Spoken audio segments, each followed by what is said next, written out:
Assalamualaikum warahmatullahi wabarakatuh.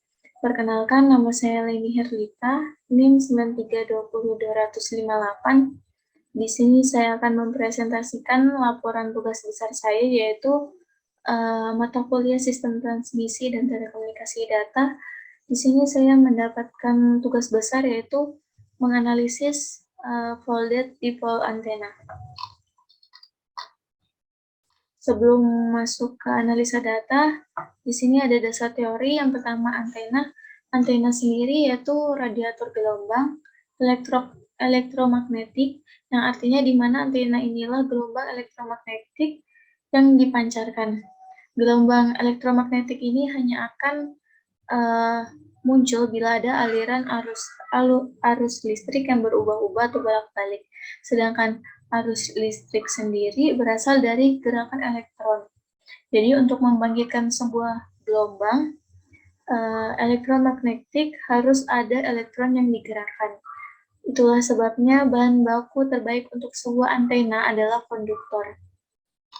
Lanjut mungkin sini. Adapun di sini pemancar di antena sendiri menghasilkan sebuah tegangan listrik bolak-balik. Tegangan listrik ini berasal dari osilator yang telah diolah menjadi sinyal pembawa dan kemudian dimodulasi.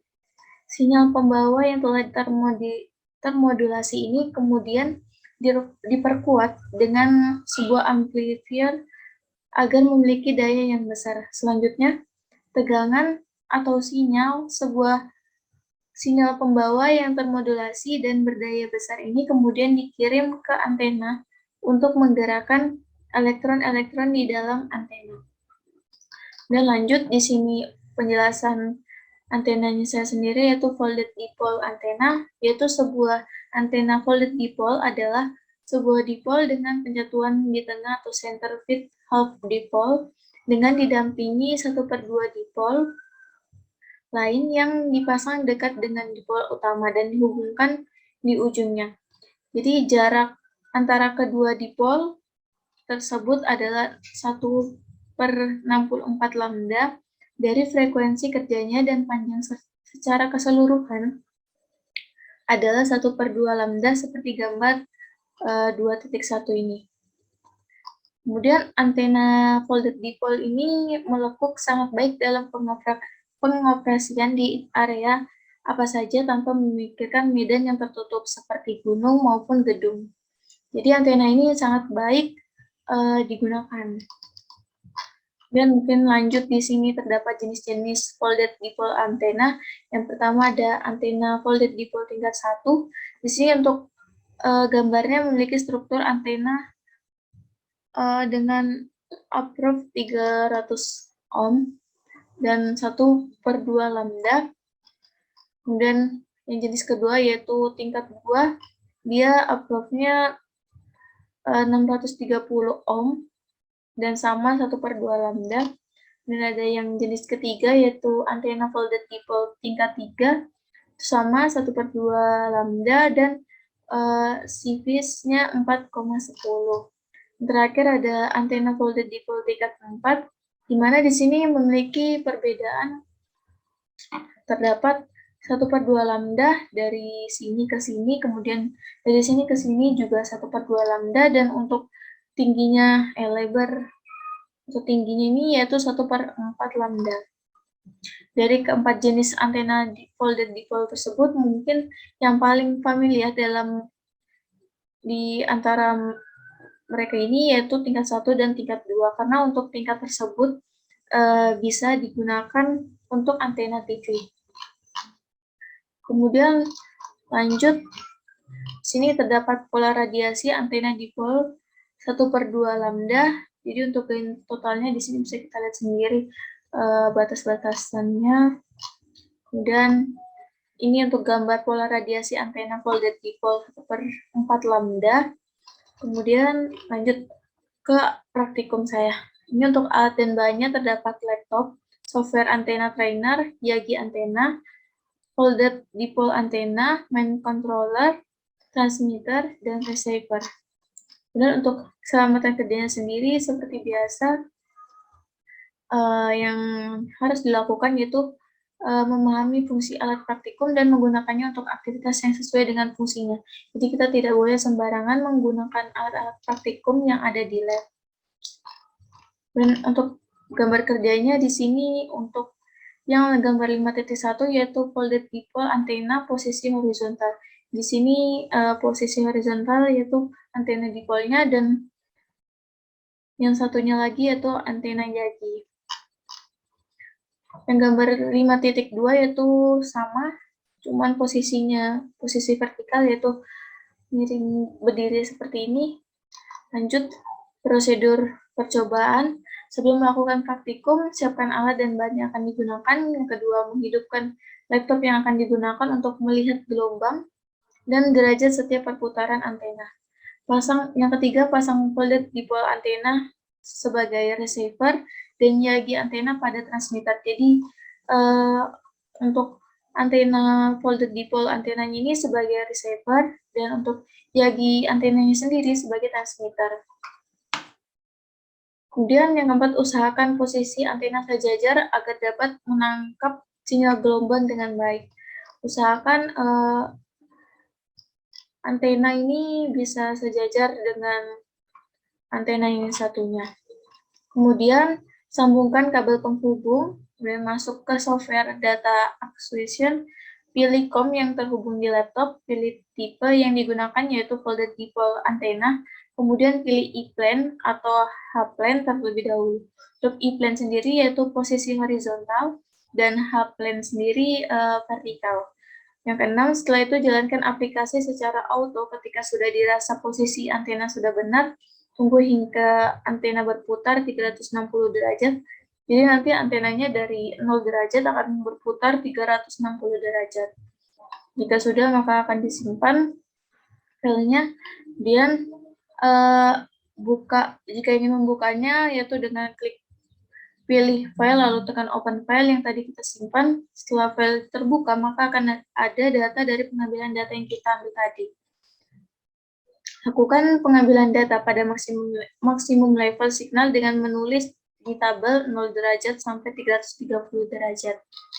Jadi ini adalah data hasil percobaan yang saya lakukan di lab untuk posisi horizontal atau E-plane. Data yang didapatkan yaitu seperti ini. Jadi untuk melihat dB-nya atau posisi E-plane-nya setiap derajatnya, kita bisa mengklik di bagian sini, kemudian atau bisa juga mengetik di sini berapa yang akan kita cari. Misal di sini 0 derajat, kemudian nanti kita enter, maka nanti akan muncul hasilnya di sini. Seperti itu.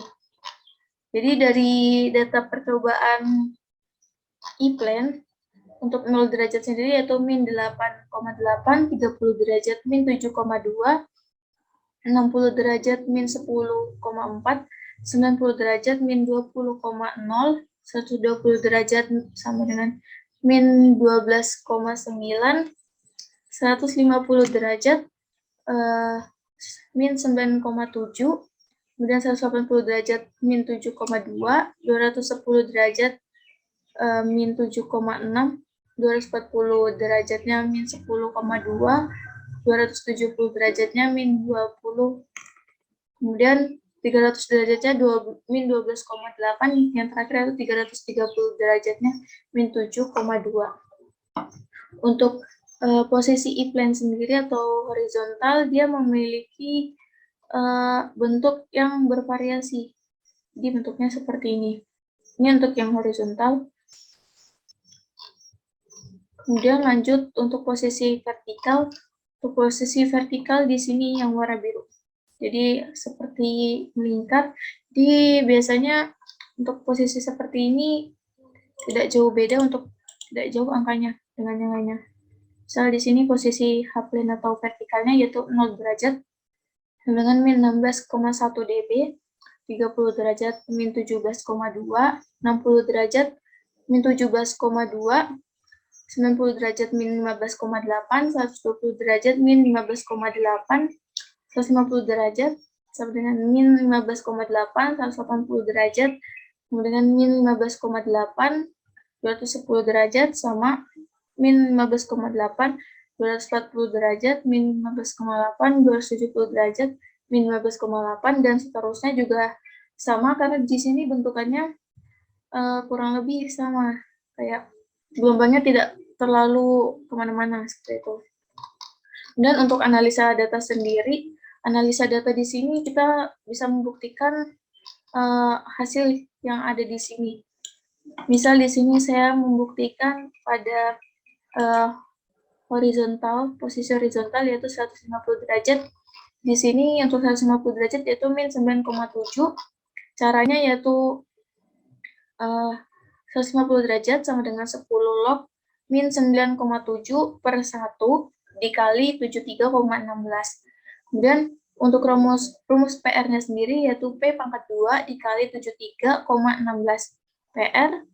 P-nya tadi dari ini 10 log min 9,7, hasilnya yaitu min 9,86771734 dipangkat 2 kan, kemudian dikali 73,16, dan PR hasilnya itu ini 7123,72422 watt.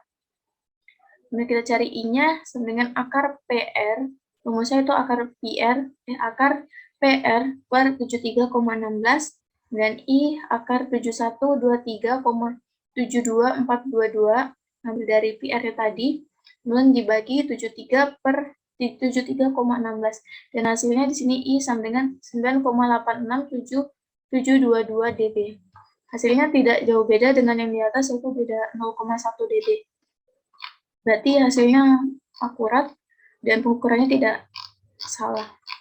Kemudian untuk yang posisi horizontal sendiri, kita mencari percobaan yaitu 150 derajat, yaitu sama dengan min 15,8 dB. 15,8. Nah, di sini. Sama seperti yang di atas, yaitu 150 derajat sama dengan 10 log. Kemudian ini dB-nya dimasukkan min 15,8 per 1 dikali 73,16. PR-nya masukkan P pangkat 2 ini dikali 73,16, kemudian PR sama dengan min 11,9865709 dipangkat 2 kan, dikali 73,16, hasilnya 10511,47384 watt.